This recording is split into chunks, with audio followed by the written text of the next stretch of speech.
Татьяна никак не могла найти свое счастье. Ей уже скоро 40, а она все одна да одна. И ведь всем Бог наградил. И умом, и красотой. Работа хорошая, зарплата высокая, а женского счастья нет. Валентина Федоровна и Дмитрий Иванович, родители девушки, за дочь очень переживали. Помогали больше морально, конечно. Материально она и сама могла им помочь, только они всегда отказывались. «Ты живи, доченька, с нами, места много, а деньги тебе когда-нибудь и пригодятся, когда ты счастье свое найдешь», говорили ей Валентина Федоровна и Дмитрий Иванович. И каждый день жалели Танечку, когда она домой с работы уставшая приходила. «И некому тебя, бедную, кроме нас с отцом пожалеть», вздыхала мать. «Вот не станет нас, тяжело тебе одной будет, некому даже пожаловаться будет. Надо тебе, дочка, счастье свое искать», добавлял отец. И садились втроем у телевизора. Так, из года в год, изо дня в день, и продолжалась вся эта история с поисками счастья у телевизора. Особенно странно было слышать слова отца «вот не станет нас». Татьяна у Валентины Федоровны и Дмитрия Ивановича родилась, когда им по 20 лет исполнилось. По большой любви поженились. Рановато еще как-то про это «вот не станет нас» говорить. Татьяна тоже, еще когда в институте училась, с одним парнем познакомилась, Валеркой. Он был крупный и немного неуклюжий, смешной. Где ни пройдет, везде обязательно что-нибудь заденет, перевернет или разобьет. Валентина Федоровна над ним подшучивала и называла его «Валерка – разбитая тарелка» или «ходячая катастрофа». А Дмитрий Иванович смешно так изображал, как Валерка косолапит и пытается поймать все, что падает. «Нет, дочка, это же неудачник по жизни. Все, что ему в руки попадает, все разбивается и ломается. Не твое это счастье, не твое». Мягко настраивали они Таню против жениха. Вода камень точит. Через какое-то время Валерка и правду стал казаться Тане великим неудачником. Но ошиблись тогда родители. Закончил Валерка институт, открыл свою фирму, женился на девушке, которая считала, что во всей его неуклюжести есть невероятное очарование. Просто Валерке нужен простор. Поэтому они теперь не в квартире живут, а за городом, в собственном доме. Танино счастье еще где-то ходит, надо его найти. Успокаивали дочь и сами себя Дмитрий Иванович и Валентина Федоровна. А вообще, конечно, семья у них хорошая, дружная такая. Вот несколько лет назад все вместе в Таиланд ездили. Теперь по вечерам еще и фотографии любят смотреть, как отдыхали, загорали и даже что ели и пили. Хороший отдых. Здесь тоже Татьяна познакомилась с мужчиной по имени Роман. Он был из Белоруссии. И этого поклонника родители Танечки высмеяли в обычной своей манере. Ну вот, нежданно-негаданно и свалился нам на голову Роман с Романом из Белоруссии, скаламбурила Валентина Федоровна. А Дмитрий Иванович запихнул подушку под майку и ходил по гостиничному номеру, изображая, какой Роман толстый. Тане даже обидно было за парня. Он не был толстым, просто он был крупный. И вообще, с ним интересно было. Он много знал про звезды и по вечерам на берегу показывал ей их на небе. И Татьяна, даже наперекор мнению родителей, оставила Роману свой номер телефона. Но уже когда они всей семьей вернулись домой, и Валентина Федоровна услышала, что Роман и Татьяна продолжают перезваниваться, она заявила дочери: «Курортные романы – это пошло. Они ничем хорошим никогда не заканчиваются. И не важно, что ни у Тани, ни у Романа семьи нет. Важно, что роман этот курортный, и это дорога в никуда.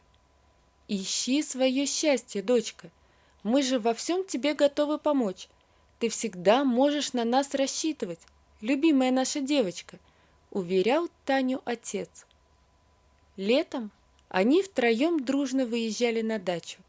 Река, природа, чаепитие в саду под яблоней, шашлыки возле беседки, все фрукты, овощи свои.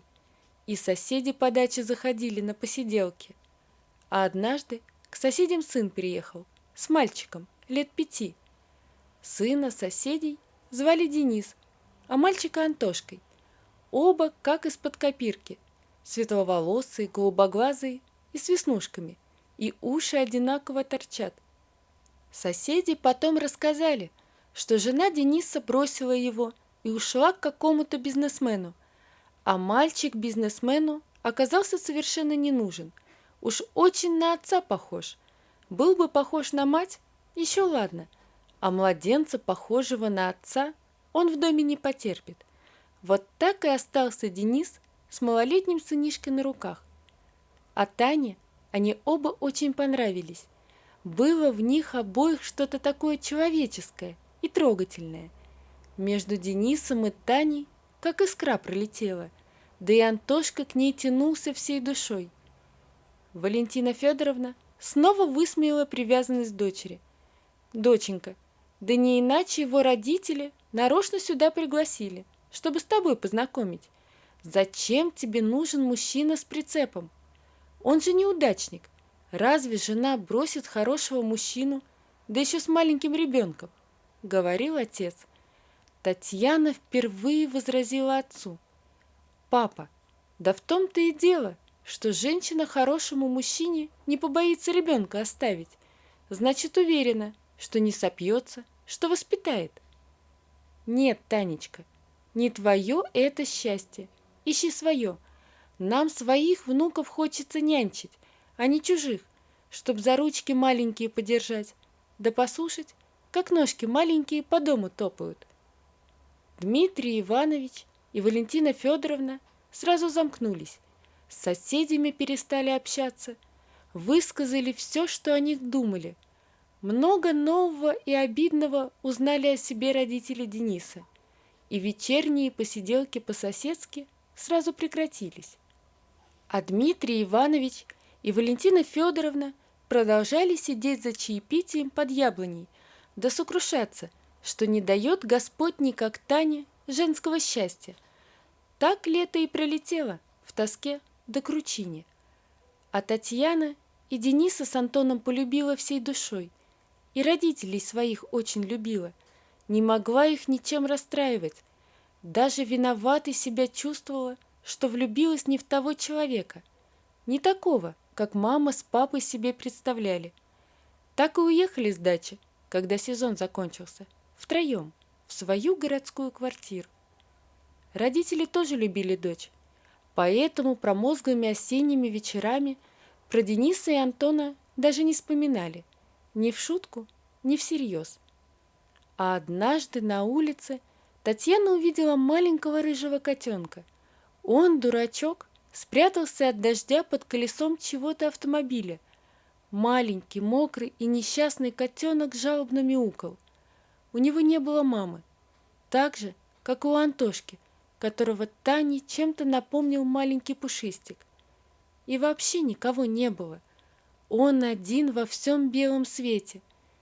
Сидит под колесом, которое в любой момент может двинуться и раздавить маленькую, едва начавшуюся жизнь. Татьяна инстинктивно протянула руки к этому маленькому несчастью, осторожно подхватила его и сунула к себе под куртку. Ей было все равно, что он был мокрый и грязный. Тане прежде всего хотелось согреть котенка своим теплом.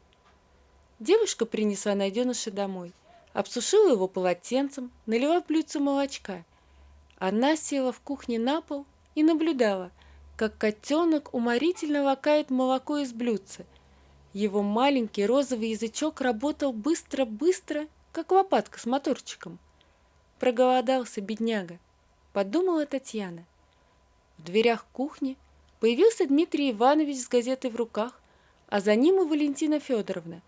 Они тоже наблюдали за непрошенным гостем. Только на их лицах не было ни грамма умиления или сочувствия. Скорее, злая растерянность. А как теперь с этим поступить? И что с ним делать?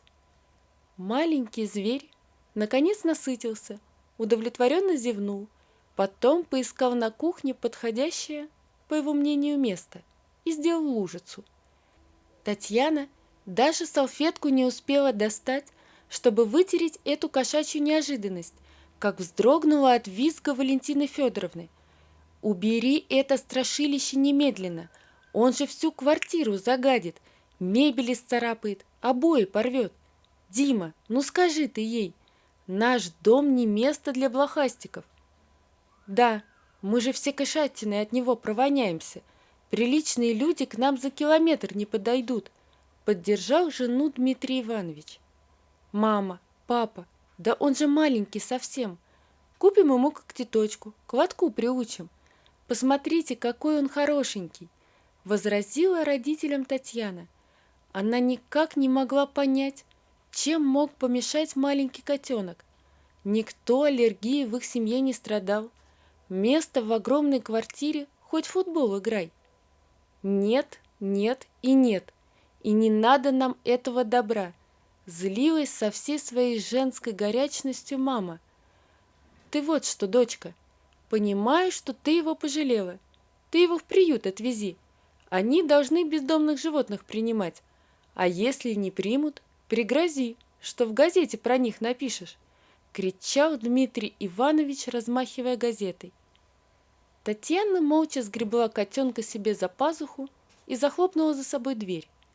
Ей было больно и обидно.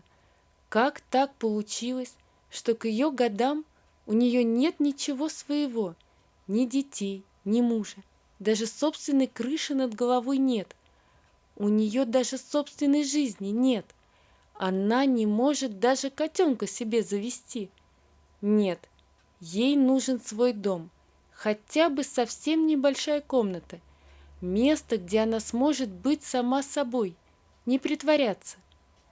Вместо того, чтобы ехать в приют, Татьяна завернула в первое попавшееся агентство недвижимости. Там ей довольно быстро подобрали однушку, где хозяева отметили, можно с домашними животными. Татьяна впервые в жизни почувствовала себя хозяйкой. Первым делом купила котенку все принадлежности.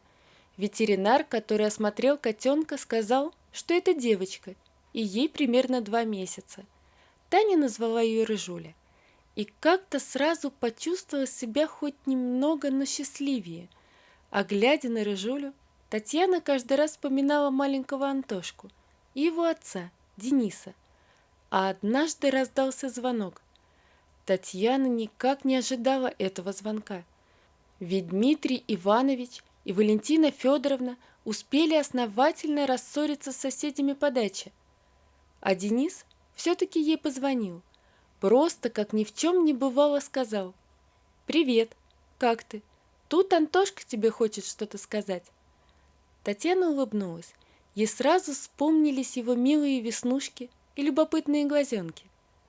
«Таня, мы скучаем по тебе. Приезжай к нам в гости. Мы тебя с папой ждем», послышался в трубке детский голосок. «Я приеду, только я не одна. Можно я котенка с собой возьму?» спросила она. В трубке послышался веселый голос Дениса. «Да хоть 10 котят. Мы сейчас за тобой заедем. Говори адрес». Вот так и нашла свое счастье Татьяна. Наперекор всем она счастлива с Денисом, Антошкой и Рыжулей. А скоро у Антошки еще и братик появится. Или сестричка. Какая разница? А про родителей Татьяна не забывает. Ведь любить она их меньше не стала. Они все равно остались для нее родителями. Татьяна часто звонит Валентине Федоровне и Дмитрию Ивановичу, просто для того, чтобы сказать, что у нее все хорошо, и она нашла свое счастье. Правда, счастье не такое, как им хотелось, но оно ее. Возможно, и Дмитрий Иванович с Валентиной Федоровной когда-нибудь поймут все это и смогут смириться с таким счастьем дочери и перестанут кричать ей в трубку: «Вернись домой немедленно». Тогда и у них появится возможность подержать в руках маленькие детские ладошки и услышать топот маленьких ножек по квартире. Вот такая история, друзья. Напишите, пожалуйста, что вы думаете об этой истории. Не забудьте подписаться на канал и поставить лайк. Всего вам доброго. До свидания.